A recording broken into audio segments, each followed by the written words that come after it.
देखिए सुचरिता जी, आपको कांग्रेस पार्टी की तरफ से मैं स्पष्ट कर दूं, ना हमें कल चिंता थी ना हमें आज चिंता है, क्योंकि हम आने ही नहीं वाले। क्योंकि हम देश को बचाने की लड़ाई लड़ रहे हैं। हम अपनी जिम्मेवारियों का निर्वाह कर रहे हैं। विपक्ष के तौर पर कांग्रेस पार्टी देश को बचाने की लड़ाई लड़ रही है। ना हम गठबंधन बनाने की पहल में कभी पहले गए थे। नीतीश जी हमारे पास आए, वाह, उनकी पहल का अच्छा, आप गठबंधन ही नहीं चाह रहे थे, नीतीश जी आ गए पास में आपके। स्पष्ट है, बिल्कुल स्पष्ट है। अच्छा, तो मतलब नीतीश जी जाने गठबंधन रहता नहीं रहता, हमें क्या करना है? हम तो अपना चुनाव लड़ रहे हैं। हमारी डे वन से पॉलिसी क्या है वो भी बता देता हूँ। हमारा मानना यह है कि जिन शहरों में मुर्गे नहीं होते तो क्या वहां सुबह नहीं होती? अरे भाई, हमें देश बचाने की लड़ाई लड़नी है, तो देश बचाने की लड़ाई में कई बार जयचंद भी आ जाते हैं ग्रुप में, छोड़कर चले जाते हैं। कोई भी, ये कौन से मुर्गे हैं जिनकी बात कर रहे हैं आप? तो नहीं होंगे तो सुबह नहीं होगी। सबसे बड़ी बात यह है कि देश की आजादी की लड़ाई की बात हो या विदेशी हमलावरों से लड़ने की बात हो, समय समय पर दो तरह की विचारधाराएं समाज में प्रकट हुई हैं। कांग्रेस की एक ही विचारधारा है, कोई हमारे साथ रहे या ना रहे, हम मोदी सरकार के कुशासन के खिलाफ लड़ाई लड़ते ये देखिए, कोई हमारे साथ रहे ना रहे, हम अपनी लड़ाई लड़ते रहेंगे। सर, यही तो घातक होगा इस गठबंधन के लिए। नवल जी जरा सुन लीजिए, कोई हमारे साथ रहे ना रहे, उन्हें कोई फर्क नहीं पड़ रहा है। आप साथ रहिए, जेडीयू में टूट हो, उन्हें क्या करना है, वो तो अपनी लड़ाई लड़ते रहेंगे। वो ये कह रहे हैं, अगर ये गठबंधन ऐसे चलेगा तो फिर क्या ही चल पाएगा। अभी गठबंधन फाइनल है भी नहीं, अभी बहुत से मुद्दों पर, और बड़ी बात है, अभी गठबंधन ही फाइनल नहीं है। अभी बहुत से मुद्दों पर सहमति नहीं हुई है।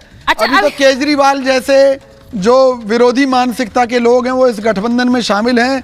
जब तक अपनी विचारधारा को सकारात्मक नहीं बनाते कांग्रेस के प्रति, तब तक अभी तक कोई गठबंधन फाइनल नहीं है। ये बयान आजकल आपके नेता बहुत बचकर दे रहे हैं, बयान केजरीवाल जी के बारे में, किसी भी नेता के बारे में, क्योंकि पता नहीं है कब क्या खड़ा हो जाएगा। ना, लेकिन कांग्रेस के लिए देश जरूरी है, क्षेत्रीय दलों के साथ आपने अपनी यात्रा शुरू कर दी। मोदी जी की सरकार को, मोदी जी की गारंटी को दूर दूर तक कहीं कोई चुनौती नहीं है। फर्जी गारंटियों के बाद 2024 में 400 पार की जो, बताइए बताइए। ये जो इंडिया गठबंधन को घमंडिया गठबंधन कह रहे हैं और अपनी छाती पीट रहे हैं भाजपा के लोग, मैं एक बात दावे के साथ कह रहा हूँ, घमंडिया ठगबंधन। अरे सुन लीजिए भाई साहब, घमंडिया ठगबंधन। सुनिए, घमंडिया ठगबंधन गठबंधन नहीं, दलों के साथ ये गठबंधन तोड़ दिया, छोड़ दिया। उस दिन भाजपा दीवारों में अपना सिर मारेगी, भाजपा में मातम पसर जाएगा।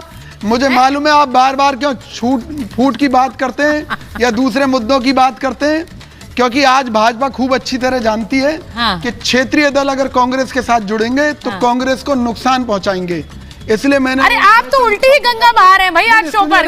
भाई कौन सी बैठक अटेंड करके आए हैं आप? कौशिक साहब, देश को बचाने के लिए आप बोल रहे हैं कांग्रेस के साथी से पूछें कि जयचंद है, मोदी जी ये कहते थे, जो भाजपा ये कहती थी जयचंद कौन है जिसकी तरफ इशारा कर रहे हैं, भारी उनको क्यों लग गई गठबंधन की बीमारी, क्यों बना लिया अली बाबा 40 चोरों वाला गठबंधन मोदी जी ने। और मैं फिर कह रहा हूँ, हमें किसी गठबंधन की जरूरत नहीं है। कांग्रेस पार्टी अपने दम पर कौशिक साहब, पूरे देश में भाजपा के कुशासन से लड़ने के लिए। क्या ये तब से हुआ है जब खड़गे जी का नाम ऐलान कर दिया, तब से आपने कांग्रेस ने ये लाइन ले ली कि चलिए भाई अब तो खुलकर कहेंगे? राहुल जी का नाम नहीं लिया, अब हम खुलकर कहेंगे, हम अकेले काफी हैं। कांग्रेस की तरफ से प्रधानमंत्री कौन बनेगा ये कांग्रेस तय करेगी। इसको ममता बनर्जी तय नहीं कर सकती, इसको ना ही केजरीवाल तय कर सकते हैं। तो ये कांग्रेस का हमारा अपना पर्सनल नहीं। अब भाई प्रोफेसर नवल जवाब देना चाहता हूं। हमने ये कहा और गठबंधन कैसे चल रहा है वो पता चल जाएगा आपको कि सरकार कितना परेशान है।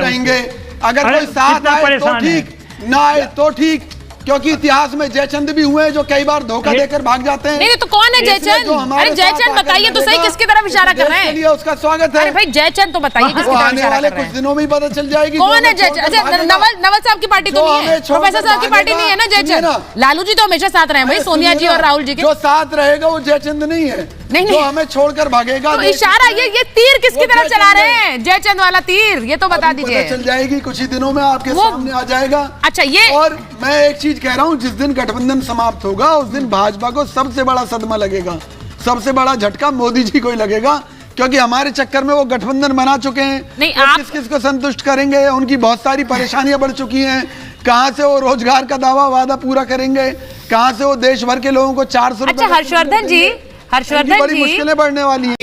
राहुल गांधी जी की अपनी यात्रा जो इस गठबंधन को छोड़कर भागेंगे और देश के खिलाफ काम करेंगे वो जयचंद होंगे। ये जो आपको मैं आप छोड़ दें गठबंधन तो आप जयचंद हो जाएंगे। ये ना, हमने कोई गठबंधन बनाने की कवायद नहीं की थी। हम अपने दम फिर वही बात पे आ गए आप। नीतीश जी प्रस्ताव लेकर आए। मजबूरी वाला लालू जी नहीं थे, वहाँ ममता जी नहीं थी। देखिए, आप हारे वहाँ, और अगर आपको फाइट में रहना है तो आपको मेरी इनकी बात तो जरूरत सुन है। लीजिए। हाँ बोलिए। लेकिन आज भी हम इन सब से सक्षम और मजबूत हैं। देश की राजनीति में आज भी देश के हर गांव, हर शहर तक, हर गली तक हमारा कार्यकर्ता मौजूद है, जबकि क्षेत्रीय दल छोटे छोटे एरिया में सीमित हैं। और हम तो ये कह रहे हैं, देश हित में जो हमारा साथ देना चाहता है, जो देश हित में हमारा साथ नहीं देना चाहता वो जाए। ठीक है, किसने रोका है? ठीक है, सक्षम है। हार के बाद भी साथ आएगा उनका पहली बार देखा है। हार के बाद भी सक्षम है, ये मैंने पहली बार देखा है। आपने अभी कहा ये साथ छोड़ेंगे तो इनको नुकसान होगा। मुझे सोच लीजिए, ये गठबंधन आपके लिए एक आस लेकर आया, मुझे ये कहना चाहिए। सुनिए, नहीं, सत्ता के भूखे नहीं है। वाह वाह, बहुत बढ़िया, बहुत बढ़िया। चलिए, मेरे पास समय नहीं था, मेरे पास समय और नहीं है।